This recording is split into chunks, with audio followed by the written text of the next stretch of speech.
control strategies and try to clean up the aggressive matchups with the sideboard. So I think that if Soorani avoids a Tarka red, this could be a very good tournament for him. All right, well, we are underway. Soorani over on the left. He's the Esper Mage. That's no surprise to anyone. Versus Hunter Nance, Obs on blue. If you haven't gotten a chance to know him, he's looking like he will be represented at the Players' Championship this year. He's had a great year playing Obs on blue. So he starts off on Warden of the First Tree as we go back to the Esper Mage. And early on, and Shaheen has, other than the 4 copies of Jace, he has a small amount of discard and 3 Despise, and otherwise life really starts on 3 mana. And this is Soorani's recipe right here. You just pick apart these threats. The mid-range decks of the format play a lot of removal spells because they're trying to beat other mid-range creature decks. So where a deck like Esper Control slots in is you play with a lot of removal spells, a lot of sweepers. You pick apart the threats in their hand with cards like Despise or your removal spells. Eventually your opponent draws 2-minute removal spells to participate in the game. They just run out of relevant cards, and then you can win with your card advantage. Cards like Dig Through Time, Languish, your Planeswalkers, those can wrap up the game. Yeah, Shaheen, none of his cards are set up to protect his own threats. He's all about answering his opponent's threats. You see there, Despise takes care of Hangerback Walker. It's probably the most difficult card in Hunter's hand to deal with, just 1-for-1. Yeah, with cards like Ruinous Path, Languish, Utter End, I don't think Soorani's too concerned with a threat like Anafenza. Yeah, with no Hangerback, Hunter's only turn 2 play was to make Warden into a 3/3 in attack. So we did that, puts Shaheen down to 17. Shaheen, meanwhile, just continues to develop the mana base, 3rd land and passes. Does, remember, have 3 copies of Scatter to the Winds, so maybe a counterspell hides in wait. Either way, Shaheen goes down to 14 off a second hit from Warden. Now Hunter has to decide whether or not he wants to deploy that Anafenza. Last time we checked, that was the only other threat he had in his hand. Although Soorani's sitting back here on 2 copies of Shambling Vent, you can rule out the double blue counters. I think Nance also needs to play something this turn because next turn Ojutai's command becomes a concern, and it's very disastrous to be casting your expensive creatures into the jaws of that card. So I don't think Nance can give up here on casting Anafenza, even though something like Clash of Wills could make his turn a little rough. Yeah, I was going to say Clash of Wills is the counterspell that Shaheen could have. Hunter now showing his blue, he fetches Prairie Stream, and he'll go for Anafenza. See, now there's some risks, right? Shaheen could have that Clash of Wills. Stream could also just untap and Languish. That would probably be the worst case scenario for Hunter. Yeah, but this Warden of the First Tree by itself is not winning this game, so... Yeah, he needs extra pressure. Nance has got to roll the dice a little bit. So we go back to Soorani. He does have a 4th land. It's another island. Does he have a sweeper? And we know Shaheen has an Utter End in hand.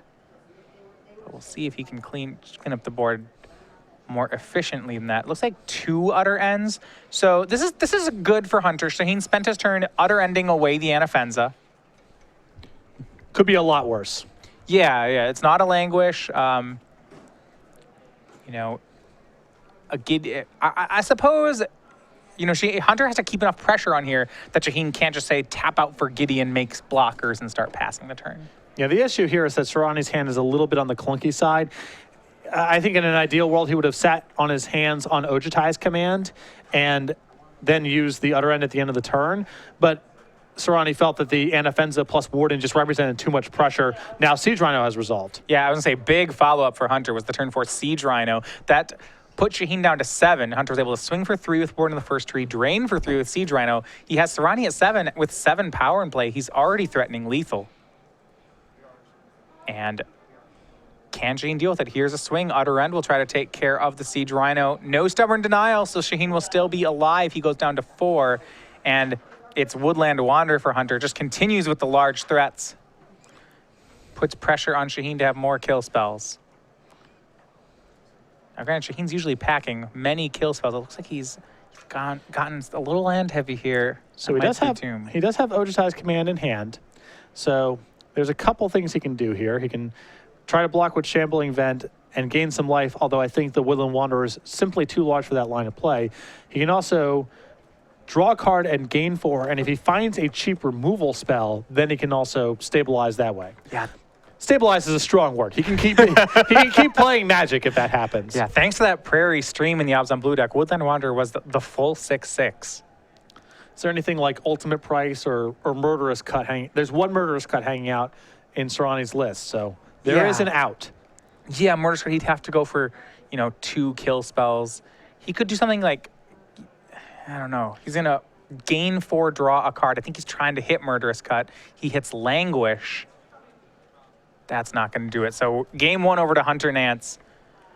Was able to, even on the draw, curve out just well enough. Warden into Warden activation, Anafenza, Rhino, Wanderer. Just too many heavy hitters for Shaheen. Well, Soorani didn't do anything with his 3rd turn.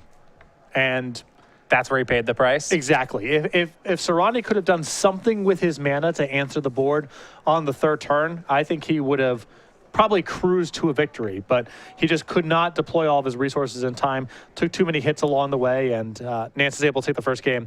Very important, too, because I think that Soorani is banking on getting game 1 in matchups like this, and now things are probably going to get a lot more challenging. So these matchups actually, it's interesting. Normally an Esper control style deck gets better after sideboarding, but we're saying that may not be the case. Well, Nance has a lot of removal in his deck. He is trying to beat other mid-range decks here, so getting to cut his various removal spells here and bring in cards like Dispel, additional copies of Dent Protector, Disdainful Stroke, very potent here for Nance. Yeah, at the end of that game, Hunter Nance did have 2 Murderous Cuts in his hand. I doubt we'll see that post board. He still needs to respect the possibility of, cards like Dragon Lord Ojutai. I don't know if he's going to completely go away from his spot removal, but certainly he'll have less of it.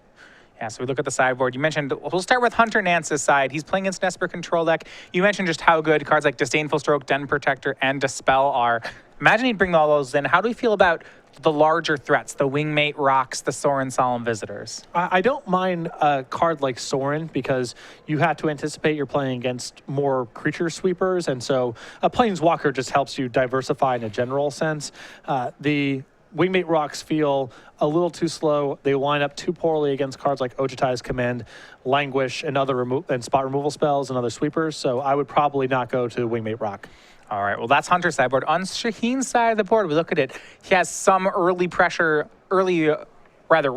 early pressure in Erishan Cleric and Silk Wrap. Other things he can kind of mix up the removal suite. We see some negates, some ultimate prices, an extra Languish, and 2 infinite obliteration. Also has some extra late game, Tassiger, Ojutai's Command, Narset Transcendent. Where are we going with this? I do like the copy of Languish a lot in this matchup. I think Narset can come in. I don't mind the 2 copies of Ultimate Price, even though they are typically not good against Obzon because you see Woodland Wanderer and Warden of the First Tree. There's probably some other stuff going on there as well. So I think just to have enough early interaction, you could bring in 1 or 2 copies of Ultimate Price. I also think it's justifiable to bring in the negates because you have to imagine Nance is bringing in Planeswalkers as part of his approach against you. Yeah, now on Shaheen's side with negate, if he's expecting counter magic out of Hunter's deck, he did see the Prairie Stream game 1. Can he bring in negate to counter spells, or will he? It seems like he may never have enough mana to actually do that. I think Nance's deck post board is going to be slow enough for Soorani to be able to set up that line to play, and it was very potent in the last match we watched between Brad Nelson and Bradley Carpenter, where a Dispel was able to punch through a Wingmate Rock. Soorani's Languishes are so good in this matchup that I think it's worth going through some hoops to make sure that card resolves. Yeah, no, we talked before about how these players are playing toward the Players' Championship. Hunter Nance looking like he may get one of those at-large spots. Now, before we go to the Players' Championship, though, remember, there's one last spot that is going to be gotten at the Season 4 Invitational in Las Vegas. That's happening the 2nd weekend of December. And not only does that player get a spot in the Players' Championship, but they get a custom token made in their likeness. Most recently, that was Alex Bestecki. He won the Season 3 Invitational in New Jersey, and you see him here featured on the Germ token. He took down that finals with a reverse sweep of Steven Mann when Alex Bestecki with Grixis Delver ended up being the champion in New Jersey. Yes, and Alex is in the house this weekend, so hopefully we'll have an opportunity to have him on camera. If you want to get your hands on the Alex Bestecki Germ token, there's a variety of ways to do so. Anybody who plays in any of our 2-day $20,000 Open Series events like we're having this weekend in Philadelphia, anyone who registers for a 5K Premier IQ, both the ones that we have on Sundays at our Open Series events and the ones that you can bring to your local area. And if you can't make it out to one of our large events, any order from StarCityGames.com, $5 or greater, will come with this Alex Bestecki Germ token. I'm a big fan of this one. So, question for you, though. If you're playing a Batterskull, is it an Alex Bestecki token or is it a Brian Bronduin token? I really like Bestecki's Germ token, but I usually default to just playing the oldest versions of cards that exist. So you go with just the black regular germ token. Probably. But if I had to choose one of the SCG ones, I'd probably go with BBDs because it's just the oldest one. Okay. It's the alpha version of our germ token. I've never cast a Batterskull, so I don't know. I actually did in the last invitational I played in. I played Jeskai Delver in the legacy portion for reasons unbeknownst to me even at this point. There are And red cards in the deck at least. the deck was this was the moment of everyone being peak awareness of True Name Nemesis and played against, game one Golgari Charms, and it was just a very very rough tournament. I don't know why I played that deck, why I thought it was going to be good, but I did have a Batterskull in play, which is not something I'm used to. Your life goes up. I know. I know. It's strange. Baffling. Was not a great performance. For me, it's if you play a germ token, it means you might have to attack with it, and I don't get that. You and I are not interested in Batterskull for very different reasons. So we're same conclusion. We're just coming at it from different angles. If it was like it made a 20, if it gave a creature +20/+20, I'd be interested in it. Right. And then I'd be, if it was +1/+0, then I would be more interested in it. But +4/+4 is just too much in the middle. I don't understand that. Yeah. All right, we're underway for game 2. Shaheen is going to be on the play again. He starts this time with Jace Vryn's Prodigy on turn 2. Does have 4 of those in the deck. Didn't see one game 1. Also has dodged the turn 1 Warden of the First Tree from Hunter. So Shaheen off to a better start, at least to begin this game. And this is a surprising inclusion. Not that there's anything wrong with playing Jace, but a lot of Soorani's deck building philosophies bank on having opponents with dead cards in their hand game 1. It says a lot about the power level of Jace that Soorani is willing to play 4 copies, even though it's turning on random removal spells and wild slashes that Soorani's decks typically invalidate. Now, it does turn into a Planeswalker. Doesn't that fit the Soorani mold? Yeah, no, there's definitely some benefits going on with Jace that a typical 2-mana creature does not have, but... You're right. Normally, your removal spells are just dead against a Soorani deck. So that's true, but yeah, it does run this gamut, right? Because Shaheen usually plays all the Planeswalkers in the format. His opponents typically don't get to do things with cards like Silk Wrap. And so, that's right. So for Soorani to open that up says a lot about how powerful Jace is. Hunter, turn 2. Is it going to be a kill spell? Is it going to be a creature? Looks like it will be Hangerback Walker on 1 for Hunter. That's the first creature. Also has a copy of Stubborn Denial in hand. Doesn't have blue in play just yet. Even though he doesn't have the Ferocious on Stubborn Denial, you have to figure that card will get good mileage against Shaheen. For sure. A lot of expensive cards. Although a lot of what Soorani taps out for, they're Planeswalker, so it doesn't tag everything, but it's still going to do a lot of good work in this matchup.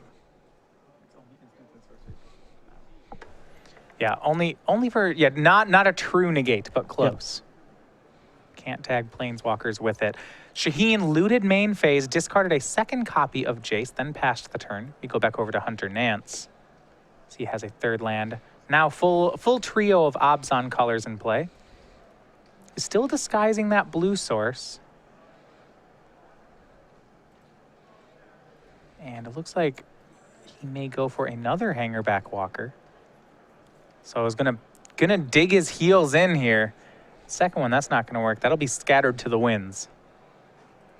Hunter, take the opportunity to pump his Hangerback and he'll pass the turn. Is there a reason to do that one main phase? Well, you do it at the end of the turn and Soorani responds with a removal spell and you only get 1 Thopter. If you're gonna do it, you might as well do it on the main phase most of the time. One of the most common bad habits I see in Standard is people getting too fancy with Hangerback Walker. So I appreciate Nance just saying, I'm going to do this anyway. No reason to allow Soorani to kill this in response and deny me the 2nd Thopter. Yeah, I suppose he only had a black up. There aren't very many. Murderous Cut is the only card he could represent, but if he had that, there wouldn't be a Jason play. Yep. So here from Soorani, he's going to be a Despise. He sees Stubborn Denial, another Hangerback Walker, a Den Protector, a Polluted Delta, and then he has 1 other card in hand. Almost has to take the Den Protector in these kind of matchups. Yeah, see, the Snapcaster Mage of Standard, and just like Snapcaster Mage, unless you have a extreme immediate priority with your discard spell, you're better off just taking it, because eventually it's going to get back whatever you would have taken anyway. Of note on Shaheen's side, he did not have another land that turn. He did loot away Murderous Cut to get to the Despise. I think he was close. I mean, he now has 4 cards in his graveyard. With another land, if it's a fetch land, he actually could have hit the Jace flip that turn, but that's not going to work. Another Hangerback from Nance. We knew that was in his hand, so a trio of Hangerback Walkers. Still plays it on 1.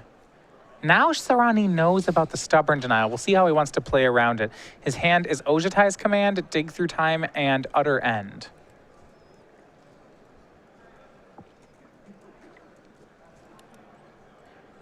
A lot of great cards. A little expensive. They need a 4th mana. Maybe even a 5th now. You see Hunter searching up that blue source. And actually, we're going to play. I was going to say Stubborn Denial was just going to tax for 1, but Hunter is getting very close to actually just having a 4-power Hangerback in play. Which is why I think it's very important for Soorani to play towards resolving that Dig Through Time next turn. Because once Hunter gets that Hangerback Walker to 4-power, then the Dig Through Time can't resolve. And Soorani's floundering a little bit right now. He really needs to get a dig to resolve. Yeah, he did draw the land. It's flooded, stranded. We'll see if he does that. What's interesting is how he wants to sequence this, whether he wants the Jace as a 0/2 or as a Planeswalker. You know, if he digs first, then loots, it'll stay a 0/2. If he loots first, he'll get the Planeswalker. He doesn't have anything too exciting to flashback right now, nor does he have protection for a Planeswalker. So it wouldn't surprise me if Soorani wanted to hold off for a turn or two, get some more looting going on, and then flip Jace. Yeah, and it is going to work out poorly for Soorani, though. That Utter End, I think he would have really liked to have Utter Ended the Hangerback Walker. Now, because of that missed land drop, he's not going to get to Utter End Hangerback Walker because in response, Hunter will be able to make it a 4/4 and then Stubborn Denial the Utter End. So here's a loot. Jace will flip. It discarded Narset Transcendent. It's going to minus the Hangerback Walker, and Shaheen will just pass the turn.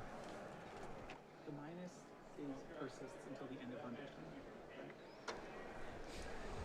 Yeah, so this is actually kind of interesting. So Jace, because Jace -2/-0s until the next turn, Shaheen can actually turn off the hard counter on Stubborn Denial here. Here's an Ojutai's Command.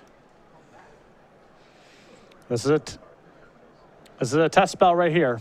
Yeah, he is attempting to draw a card and bring Jace back into play.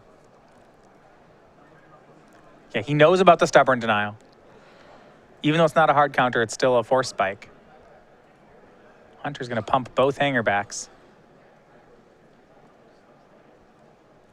And this is interesting. So Hunter really with these Hangerbacks, he's digging in his heels. And here's Stubborn Denial. That will counter. If you go back to Shaheen, that was the test spell. It got countered. Now we're on Shaheen's side. Dig Through Time and Utter End his remaining 2 cards. He's going to fetch. And I like how Shaheen has played this. Yeah, he's doing a very nice job of settling in. Now he can, if he wants to, he can Utter End the large Hangerback Walker plus Jace on the smaller one and still have Jace and a lot of awesome stuff to flashback and Dig Through Time left over in his hand. Yeah, this has played out really well for Shaheen. You know, Hunter's been on this resilient plan. I think he's had a lot of options, but he's continued to choose to pump Hangerback Walkers. And you have to feel like that just hasn't mattered. If you looked at Hunter's hand, it's a second Stubborn Denial and a Disdainful Stroke. It's fine by Shaheen. He'll exile the large Hangerback and pass the turn. Jace there flashed back the Despise. He got the Woodland Wander out of Hunter's hand. But off the top of the deck, here's Siege Rhino. Hangerback put Jace down to 1. Shaheen drops to 15 on the Rhino trigger. A big Rhino there for Hunter. But remember that Shaheen has done all of this while still leaving Dig Through Time as his leftover. So now he's ready for a big turn. Ideally here, he's casting Dig Through Time. He's finding a removal spell for Siege Rhino. Exactly. Plus it's the Jace on the Hangerback Walker, and he's back to the same spot. Right, and Shaheen, look, if you look at how he wants to set up the game, he's left his 2 kill spells in the yard, the Murderous Cut and the Utter End. Definitely wanting to set up just for a plan of kill spell, draw spell, kill spell, and then somehow win down the road. Yeah, and also Soorani just top decks a lot better in this stage than Nance does. Yeah, here's Ruinous Path for the Rhino. Jace pluses and puts the Hangerback Walker to a 0/2. Jace lives another day. And here's a draw from Hunter. He's forcing Hunter to top deck creatures every turn here to stay in the game. And for Hunter, he pumps Hanger back and says go. Does have a blue up for his Disdainful Stroke and Stubborn Denial, but this board is going in Soorani's favor. It is shaping up very nicely, although keep in mind Nance still is equipped with a lot of counter spells, so it's hard for Soorani to resolve much of his own action right now. And now the Hangerback Walker is large enough that it's taxing the Jace in play. Yeah, Jace goes down to 2, and a big draw from Hunter. He has land 5. If you look here, he drew a Den Protector. So he gets to cast Den Protector with 2 up. Here's Ojatai's command from Shaheen. Now, Hunter can Disdainful Stroke here, and it'll work, but it does mean that once the Den Protector resolves, he can't flip it. I still think that Nance needs to counter back. I mean, he's got to use these counters on something. Soorani drawing a card, he's pretty resource light right now. Nance has got to fight back. Maybe this dies, but that's fine. That's the cost of doing business. You can't lose the Den Protector and let Shaheen get back a Jace and just hope that everything would be okay if you do that. Right. Jace will plus get rid of Hangerback, and it looks like it worked out for Nance. Shaheen did not kill Den Protector on the untap, so now Hunter untaps with Den Protector in play, and this looks good for Hunter. Soorani still has a lot of big draws, and there's no Ferocious enabled on the Stubborn Denial, so his big spells are going to resolve. But Nance is ahead on the board right now. Not by much, but he's ahead. Well, they might resolve, right? Because Den Protector can get back that Disdainful Stroke now that it's online. Yep. So Shaheen has to work through that. And we're not sure. I mean, if that Den Protector takes care of Jace, for example, well, then suddenly Hangerback will become a 4/4, and everything will start to unravel on Shaheen's side. It's interesting here because I believe the removal spell in Soorani's hand is 2 copies of Ultimate Price.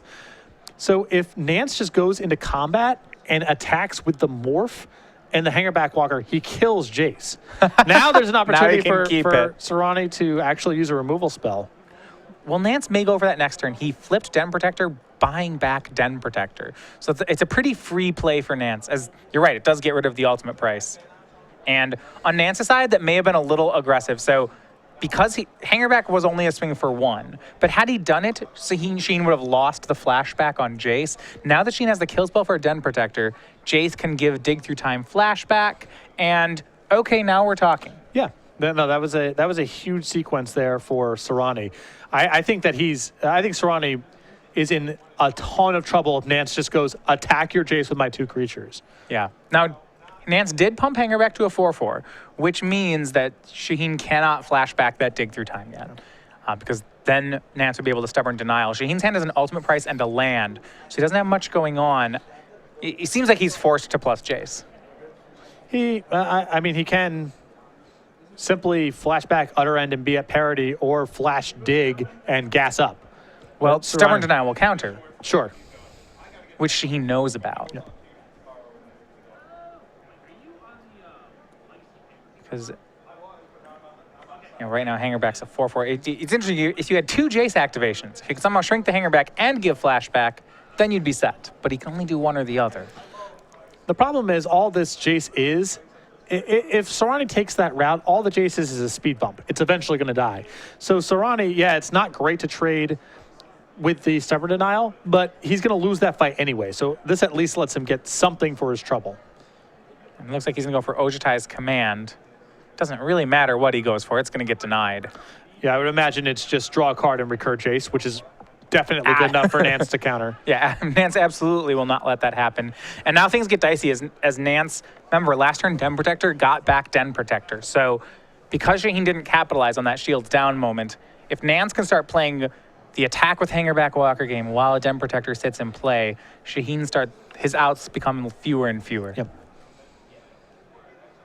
And with that 4/4 play, it won't actually take very long for Hunter to make this lethal. Because Soorani's cleanest answer to a Hangerback Walker is Utter End, and being able to get back Stubborn Denial or Disdainful Stroke shuts the door on that.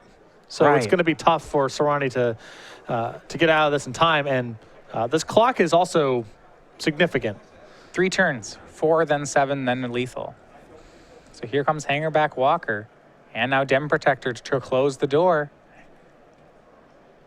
Hunter will play it here and play land 7. So now he can flash back both Disdainful Stroke and, rather, buy back Disdainful Stroke and Stubborn Denial for whatever Shaheen may draw. And also, a lot of Soorani sweepers have gotten a lot worse because it breaks open Hangerback Walker for a lot of Thopters. So it's a tough spot. And not to mention there's a Den Protector loop going on. There's a Den Protector in the graveyard from that ultimate price.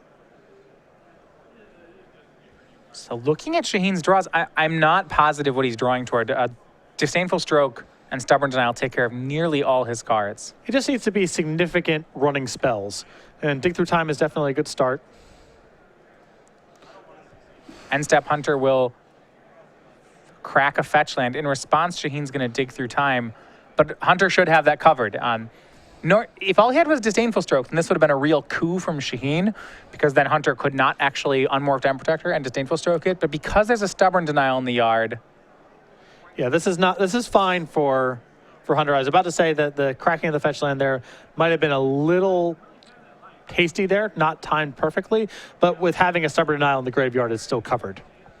right? Yep, and the power 4 creature of Hangerback Walker. And now Shaheen is not drawing to an individual removal spell because both the threats are lethal. He's not drawing to a sweeper because Hangerback Walker breaks open and kills him. So he needs to dig into something. If he had enough lands, I would say he could get a Ruinous Path Awakened. I don't believe he has enough for that to work right now. Mm-hmm. If he had 8 lands, he could... Well, maybe if that last card's a land, I was going to say, if the last card was a land, he could play an 8th land and Ruinous Path with Awaken. Okay, and if now with ultimate price for the copy of Den Protector, he's got more time. Yeah, so he's down to 6, but say he draws Gideon, then we're okay. Yep. Gideon takes care of Hangerback. Now, that, of course, predicated on Hunter not drawing anything, which... Anafenza's not lethal next turn. Shaheen gets 1 draw, but that's not going to do it. So 2-0, Hunter Nance takes care of Shaheen Soorani. First match off buys. Nance stays undefeated. They don't make them like they used to. I know Soorani spent a year and change there doing a lot with Sphinx's Revelation in decks like this. You have to work a lot harder now than you used to, and there were a couple turns there where he couldn't do very much with his mana. Yeah. He wasn't guaranteed to have inevitability in the later games because Nance had Den Protector plus counter spells, which was, just as powerful as anything that Soorani was up to. And that backed up with some pressure from Nance was a winning recipe. Even in the Revelation era, Soorani was frequently